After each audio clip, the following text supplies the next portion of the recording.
আসসালামু আলাইকুম। সবাইকে স্বাগত জানাচ্ছি আমার দেশ টপ নিউজে। সঙ্গে আছি তামান্না মিনহাজ। শুরুতেই শিরোনাম। মেয়েদের স্নাতক পর্যন্ত শিক্ষা বিনামূল্যে করার ঘোষণা প্রধানমন্ত্রী তারেক রহমানের। শাহজালাল সহ দেশের সব বিমানবন্দরে উচ্চ মাত্রার সতর্কতা জারি, নিরাপত্তা জোরদার। মাদক ও জুয়া নির্মূলে শিগগিরই বিশেষ অভিযান, জানালেন স্বরাষ্ট্রমন্ত্রী। নুসরাত তাবাসসুমের মনোনয়নপত্র গ্রহণ করতে ইসিকে নির্দেশ হাইকোর্টের। বাংলাদেশে ভারতের নতুন হাইকমিশনার সাবেক কেন্দ্রীয় মন্ত্রী দীনেশ ত্রিবেদী। বজ্রপাতে 4 জেলায় 7 জনের মৃত্যু। হাম ও হামের উপসর্গে আরও 5 শিশুর মৃত্যু। প্রথম টি-20তে নিউজিল্যান্ডকে 6 উইকেটে হারিয়েছে বাংলাদেশ। ঢাকায় রাতে 50 কিলোমিটার বেগে ঝড়ের আভাস। দর্শক, শুনছিলেন শিরোনাম, এবার জানিয়ে দিচ্ছি বিস্তারিত। মেয়েদের শিক্ষা ব্যবস্থা স্নাতক ও ডিগ্রি পর্যন্ত বিনামূল্যে করার ঘোষণা দিয়েছেন প্রধানমন্ত্রী তারেক রহমান। সোমবার বিকেলে যশোর কেন্দ্রীয় ঈদগাহ ময়দানে বিএনপির এক সমাবেশে তিনি এ ঘোষণা দেন। সমাবেশে তিনি বলেন, দেশনেত্রী বেগম খালেদা জিয়া 1991 থেকে 96 সাল পর্যন্ত যখন দেশ পরিচালনার দায়িত্বে ছিলেন, মা বোনদের শিক্ষিত করার জন্য শিক্ষা ব্যবস্থা ম্যাট্রিক পর্যন্ত ফ্রি করে দিয়েছিলেন।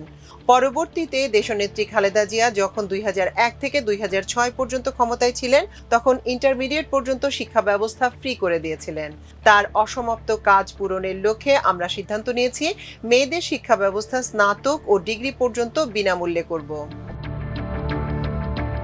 দেশের গুরুত্বপূর্ণ স্থাপনায় জঙ্গি হামলার সতর্কতা জারির পর হযরত শাহজালাল আন্তর্জাতিক বিমানবন্দর সহ 8 বিমানবন্দরে নিরাপত্তা ব্যবস্থা জোরদার করা হয়েছে। সোমবার বাংলাদেশ বেসামরিক বিমান চলাচল কর্তৃপক্ষ বেবিচক chairman air vice marshal Mohammad Mostafa Mahmud Siddique বিষয়টি নিশ্চিত করেছেন।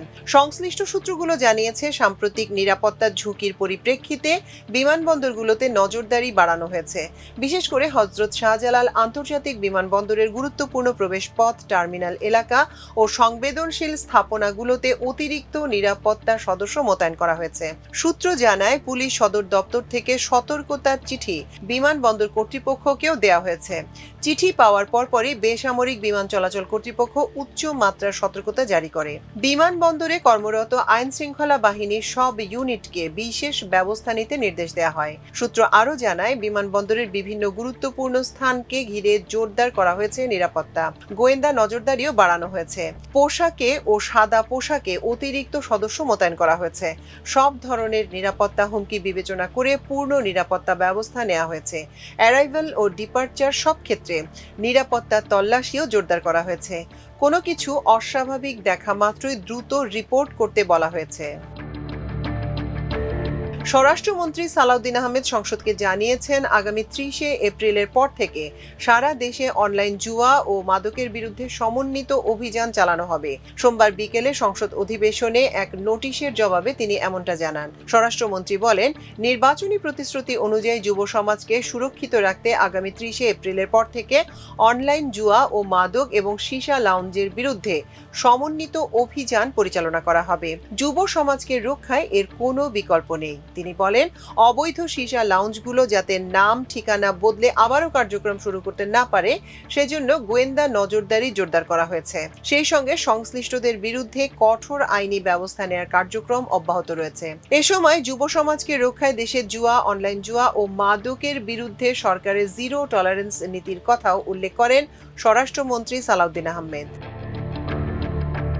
জাতীয় সংসদের সংরক্ষিত নারী আসনের নির্বাচনে জাতীয় নাগরিক পার্টি এনসিপি নেত্রী নুসরাত তাবাসসুমের মনোনয়নপত্র গ্রহণ করতে নির্বাচন কমিশনকে নির্দেশ দিয়েছেন হাইকোর্ট। সোমবার বিকেলে বিচারপতি আহমেদ সোহেল ও বিচারপতি ফাতেমা আনোয়ারের হাইকোর্ট বেঞ্চ এ নির্দেশ দেন। এর আগে নির্ধারিত সময়ের মধ্যে মনোনয়নপত্র জমা না দেয়ায় গত 22 এপ্রিল নুসরাত তাবাসসুমের মনোনয়নপত্র বাতিল করে নির্বাচন কমিশন। ইসি সূত্রে জানা গেছে, মনোনয়নপত্র জমা দেওয়ার শেষ সময় ছিল ওই দিন বিকেল 4টা পর্যন্ত।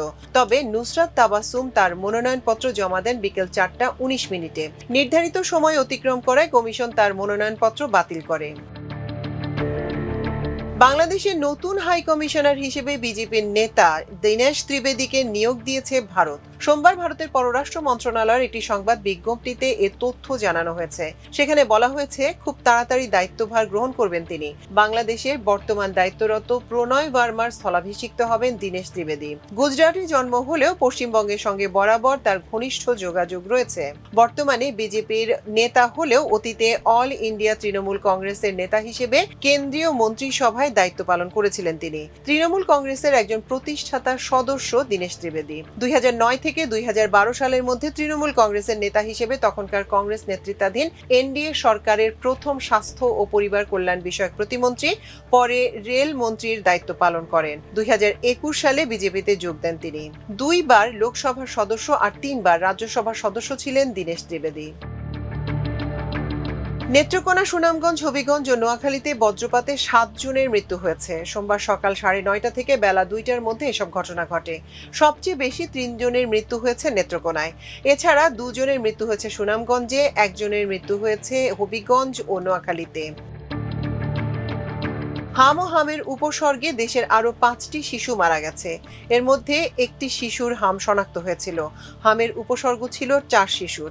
এ সময় সারা দেশে আরো 1358টি শিশুর শরীরে হামের উপসর্গ দেখা দেওয়ার তথ্য দিয়েছে স্বাস্থ্য অধিদপ্তর। হাম শনাক্ত হয়ে শিশুটি সিলেটে মারা গেছে, আর হামের উপসর্গে ঢাকা, খুলনা, রাজশাহী ও সিলেটে একটি করে শিশু মারা গেছে।